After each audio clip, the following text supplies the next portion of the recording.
அன்பான இனிய பெரிய உறவுகளே, ஒரே ஒரு விஷயத்தை மட்டும் நான் சொல்கிறேன்.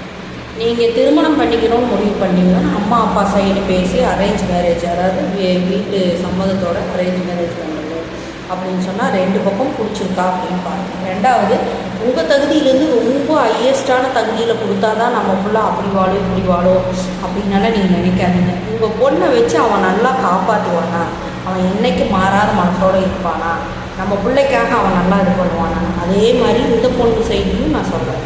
நம்மளுக்காக ஒரு பொண்ணு நம்மளுக்கு கல்யாணம் பண்ணுறதுக்கு பார்க்குறாங்க, அவளை வச்சு பார்த்துக்கிற அளவுக்கு நமக்கு தகுதி இருக்குதா, இல்லை அவளுடைய சின்ன சின்ன தேவைகளை நம்மளால் நிறைவேற்ற முடியுமா அப்படிங்கிறத நல்லா பார்த்துக்கணும். இதில் ஒரு பாயிண்ட் மட்டும் நான் சொல்கிற மாதிரி, அனாவசியமாக பெண்கள் பேராசைப்படும் போது அது தயவு செஞ்சு பஞ்சாயத்துக்கு கொண்டு வந்துடுங்க.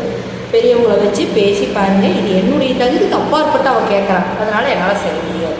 அதே மாதிரி நல்லவன் நினச்சி கல்யாணம் பண்ணி கொடுத்தாச்சு, ஆனால் அவன் வேலைக்கு போகிறதில்ல, வேறு ஏதாவது பண்ணுறதில்ல அப்படின்னு சொல்லி ஏதாவது ஒரு பிரச்சனை வரும்போது உடனே அது பஞ்சாயத்துக்கு கொண்டு வந்துடுங்க. இந்த மாதிரி இவர் வேலைக்கு போகிறதில்ல, பிடிக்கிறதில்ல, அதனால் நான் இப்படி விரும்புகிறேன் அப்படின்னு சொல்லி நீங்கள் வேண்டான்னு முடிவு பண்ணுறதோ அல்லது வேறு ஏதாச்சும் முடிவுகள் எடுக்கிறதோ அதெல்லாம் நீங்கள் அந்த பஞ்சாயத்தில் ஒரு முடிவு எடுத்துக்கங்க.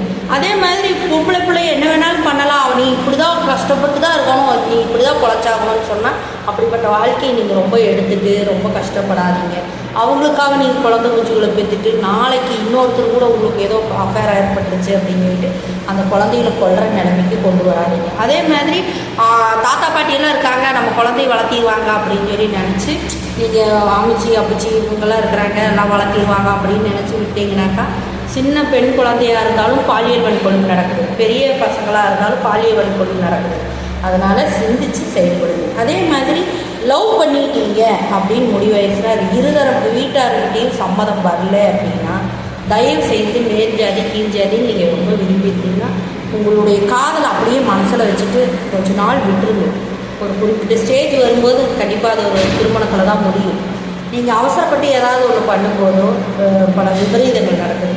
ரெண்டாவது, விரும்புனீங்கன்னா அப்பா அம்மாட்ட சொல்லுங்கள். ஏதோ ஒரு பக்கம் உங்களுக்கு சப்போர்ட் கிடைச்சாலும் கூட நீங்கள் திருமணம் பண்ணி உங்கள் லைஃப் நல்லபடியாக கொண்டு போகலாம்.